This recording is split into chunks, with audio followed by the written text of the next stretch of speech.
kuti ndizo justify kuti inini semunhu wechechi ndofanenge ndichita politics. No, I can't. Why? Inini ndiri prophet. That's my calling. And I should focus on my calling and build it. Ndakadaro. But kune munhu wechurch anogona kuwa necalling yekunoita politician. Ndasiyana nemunhu iye. So I can't speak for the whole church kuti awukwanisa kuita church waita politics. The biggest politician ndimwari. Politics dzakatangira kudenga. Kudonedzwa kwa Satan nyaya yekuti anga kuda kupinda pachigaro. Abanzo rowai 2 feet. Munobvanzi vhiri vadonera pano panyika. Politics dzakatotangwa kudenga. Mwari akarova politics. Angel Gabriel akatorora politics. Saka politics has always been there from heaven chacha. Kutora nepolitics. Kuheo chaiko kutora nepolitics dzeko. Madhimoni anotorova politics. Saka kuti titi church can't be involved in a politician as to make a sense. Why? My politicians are people that makes decision on our behalf. Yes. Decision yaanoita inogona kutikwadza kana kutiumba. Unogona as a president anoti Zimbabwe ya Muslim country. Muone president anoti anchada vanhu vanoita zvokuprofita munyika muno. Kuti hakuna chechi chaitirwa mustadium muno. Chechi yakatokwara. Kutange news dzatenzwa kuRwanda kuti zvakanzi machechi sakavharwa. You see, saka a president wenyika anofana ari aligned with the prophet according to the Bible. Okay. That's why isusu maprophets muchirona takamumatira president Idi. It's biblical. Wese prophet asinofamba na king akanzi minor prophet. Any prophet akafamba na mambo akanzi major prophet. Saka ukati ni susu unobva ungoona kuti aya major.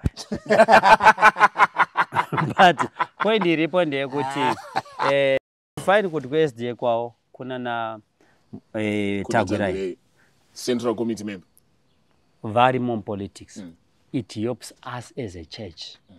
Number one, it helps us as my youth. Because madhara akawanda ndechikuru. And ndo zvatotoda boss pakanzi vapfana ndo vakumhanya nyika atosheka. Madhara echikuru aripo, but panodiwo futika vapfana. Panodiwo chi my youth. Saka choona kuti Vatagure mu youth. Vobva vaita Mwari. Vobva vaita business. Saka understanding yacho is like a Moses wekuti ano intellect nema age groups akasiyana, madhara vapfana vari pakati. Church nyika vari pakati. Mari kwarombo vari pakati. Vanokura nayo. Takakura nemwana wa billionaire painetsa. Vakura vachito vakasheka. Vanga vakasheka. Bare nezvi vari kusheka. So you'd find kuti munhu akadaro isusu ane church we celebrate tunombe. Takakura tichinzi Stay-Masiyiwa achaita president.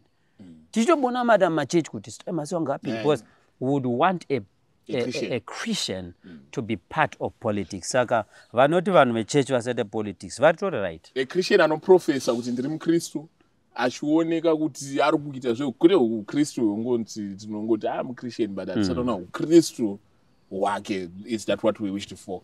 Ameno mvangeri. Andizive kuti SDA vanobvumire. No. I think at this point, and as I said before, even in my previous podcast, I'm not speaking for the church. Why I'm saying this?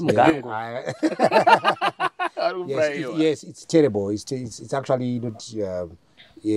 I'm not on a better position to speak for the church.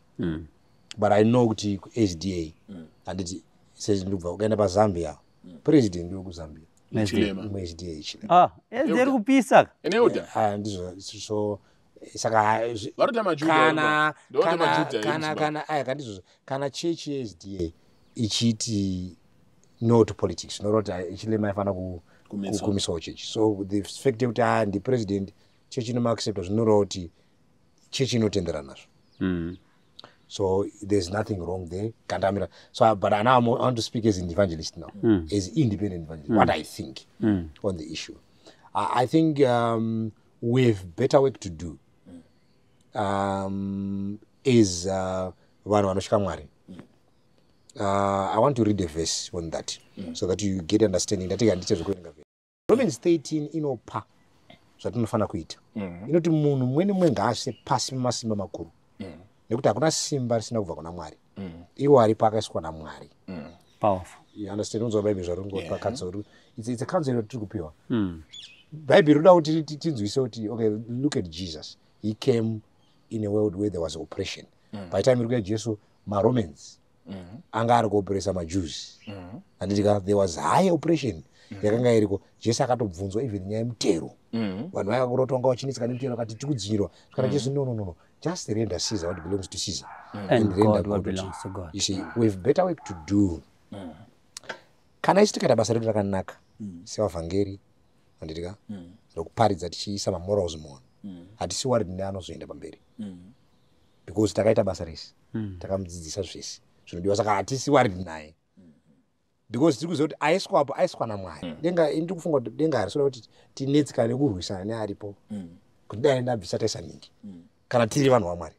Denga riri kuti mukaita basa renyu aneiswapo aneiswa naMwari, saka zvinoreva kuti anorelata nemi sevanhu vaMwari. Saka zvamunongoita munongosubmita. It's when the church has not done its work. Kana chechi isiri kuita basa rayo rekudzidzisa kuti vanhu vanofanira kurarama sei, ukona saka dambudziko ratana ndekuti chechi harisi kuita basa. Chechi haisi kudzidzisa vanhu, saka tinogona kuti toti tine munhu ari muchechi medu isusu abuda watakuona akuparticipata muzvinhu adaenda unoita kana president munyika, tikanga taworried tavanhu vasina kumudzidzisa. Kana takamupa zvinhu zviri correct, chokwadi chiri correct, hatisi worried kuti aenda unotitungamirira because we know kuti paari kuenda unotungamirira ari kuenda ainani aina Mwari. Problem saka bhaibheri kuti imi chingozvisai aiswapo aiswa ndiMwari atendera.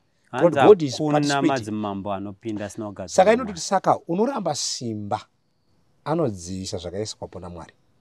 Zvino izvo vanodzivisa vanozvitorera mhosva because maevents ese paari kufamba sezvo tiri mazuva ekupedzisira, God is directing every event towards his will. Saka nyaya iripo ndekuti isusu basa redu nderekuti kana tiine community nesociety ngatidzidzise vanhu kuita zvakanaka. Kana tikanga taita mumwe wedu pakati pedu anoti ndine conviction yandapiwa naMwari yekuti ndikutungamirirei, hatisi worried because it's an individual opinion, it's a conviction yake yaita. Kune intonzi church politics. Saka kana muchechi tiri kuita politics tikuzotadza nezvinoita dzenyika. Yes, so ngatitei. Saka zvazvinoreva ndezvokudai prophet ndezvokuti zvakazoipa kuti inini kana ndiri Marufu ndaita zvandaita ini, toti ndaita conviction yangu yekuti no, Mwari ataura neni kuti I must lead the people. Handifaniri kuzouya kuna Zigo ndoti Zigo tenda zvandiri kutaura, kana ukasatenda wakundirwisa. Zigo ari kupiwa nebhaibheri kuti ukaona paiswa munhu naMwari iwewo teera, ndiMwari aronga. But uyo aiswa naMwari haana right yekuchiti nditeere. Isusu kana tiri maKristu kanzo yedu yatakapiwa ndekuti ingozviisai pasi pemasimba aripo, muchiziva kuti ndiMwari akatendera. Hatitendere kutora pfuti kana munondo kuti tinorwisa zviripo, nekuti izvi zvakaiswa nani naMwari. Uyo aripo ukadzwa basa rake da kuti munzwe. I think that's where we are losing it also sevanhu vaMwari. Inototi nokuti vabati havatyi unobata basa rakanaka asi rakaipa. Ava rapa hanzi havasi threatened neuyo ari kuita basa rakanaka, wari threatened neavo vari kuronga kuita zvakaipa. Uyo ari kutungamirira anova worried newe kana waane urongwa hwakaipa.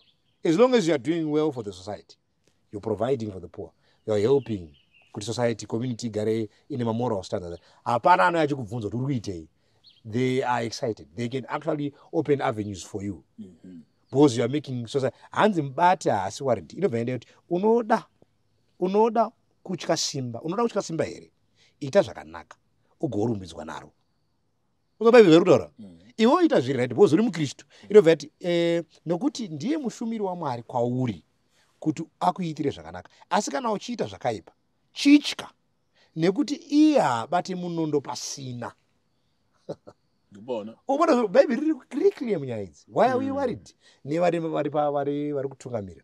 Let's do the work as a church, let's do it well and proper. Even uyo ari kubata simba hanzi ukaita zvakanaka anodzidza pauri.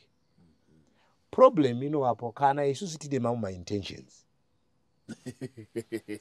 Kana tiri maKristu why are we worried? Ndakamborova parali ndakasumuka unosanda ndazonda chikoro balance nongoripo, but chokwadi ndandinacho wisdom dzakashayikwa but chowana nacho. Ndakati pamberi na president ED, yes, ndakati mbava for ED, yes, ma-H for ED, varoi for ED, mapastor for ED.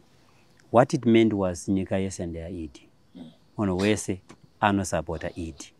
And what made me fall in love and support the president, chimbotarisai history yemapresidents unza akasumudza nani. Unza kuna president kozoita baba president. Idi ndi baba president. In this context, makatasa paera ya president idi ndo pasumuka iwo anatagwira vaita mabilioni, iwo ana strive mabilioni, ana chiyangwa mabilioni and more, ana Scott wakomana vaichera gold musangwa vama multi-millionaire, ana Wicknell multi-millionaire, kusanganisira inini from Chitungiza millionaire and many more. Azviitike zvazvo mukuru. Tasa muno South Africa chamcha. Azviitike zvazvo kunzi muno South Africa mazosumudzwa ma independent black people. Maona zema restaurant emachima cheche warungu kuti president asvika gadzire platform yekuti munhu wese ngaabudirire. Makamboona successful inema independent Zimbabweans haitiki in any country. Yo ana marufu. Successful farmers. No, I appreciate it. Miners, farmers, because of the platform he created. I want to throw a gem probably for what I would say it's important. I always want to say they must also remain a separate between the state and the church. They must remain a separate between the state and the church. Awa varikuita zvavarikuita varikutungamirira nyika vachidii. Church inofanira kuramba ichiita basa rero kutungamirira community nekuendesa vanhu vaJesu. Hapana bias. Church ngaite basa rayo. Dambudziko nderekuti church ine zvimwe zvainoda kutsvaga. Zvisina nezvayakatumwa. Church yakatumwa specifically to preach the good news to both men and women. Isiri selective. Hazvina basa kuti both hanzi Mwari naJesu. Tarisa idai vanokuenga ndi Jesu andaro. Kana muno muchida vanokudai bedzi. Mungawana mubayiro wei nokuti vaedheni ndo vanoita izvozvo. It's not everyone. Hazvina basa kuti urikubva to which dimension of life. Tinokuda because tiri wechurch. We love you. We want to see everyone in heaven. Whether akambotadza nezuro hanzi nyange zvakatsvuka seropa ndorati ichiparidza zvichachena sechando ndo vhangeri. So they must remain kuitira kuti ava vakatadza ava church ndo inowaparidzira kuti vadzoke mugwara. Dambudziko manje ndoti church iri kubvawo futi munzvimbo yayo yobva yaita kosara kusina munhu uku. Saka ukasara kusina munhu hakuna achadzora mumwe.